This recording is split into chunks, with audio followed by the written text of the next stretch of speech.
بسم اللہ الرحمن الرحیم۔ جنت میں زیادہ تر غریب لوگ ہوں گے۔ ابن عباس اور عمران بن حسین رضی اللہ عنہم سے روایت ہے کہ نبی صلی اللہ علیہ وآلہ وسلم نے فرمایا، میں نے جنت میں جھانکا تو دیکھا کہ اس میں زیادہ تر غریب لوگ تھے، اور میں نے جہنم میں جھانکا تو دیکھا کہ اس میں زیادہ تر عورتیں تھیں۔ صحیح متفق علیہ شرح۔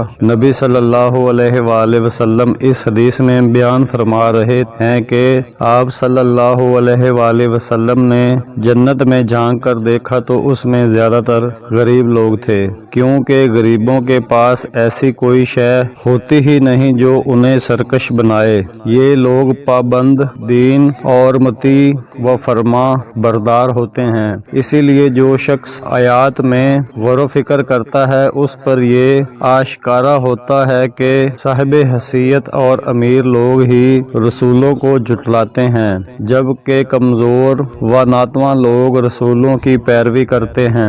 اس لیے جنت میں زیادہ تر یہی لوگ ہوں گے۔ حدیث سے یہ ثابت نہیں ہوتا کہ ہر غریب کو ہر امیر پر فضیلت حاصل ہے، بلکہ اس کا مفہوم یہ ہے کہ جنت میں غریب لوگ امیر لوگوں سے زیادہ ہیں، اور اس بات کی آپ صلی اللہ علیہ وآلہ وسلم نے خبر دی ہے۔ ان کی غربت ان کے جنت میں جانے کا سبب نہیں، اگرچہ اس کی وجہ سے ان کے حساب میں کچھ تخفیف ضرور ہوگی، اس کے بجائے وہ اپنی راستگی کی وجہ سے جنت میں جائیں گے۔ غریب آدمی اگر راست رو نہ ہو تو اسے کوئی فضیلت حاصل نہیں ہوتی۔ اسی طرح نبی صلی اللہ علیہ وآلہ وسلم نے بتایا کہ آپ صلی اللہ علیہ وآلہ وسلم نے جہنم میں جھانک کر دیکھا تو اس میں زیادہ تر عورتیں نظر آئیں، کیونکہ عورتوں میں ایسی بری عادات ہوتی ہیں جن کا رنگ ان کی طبیعتوں پر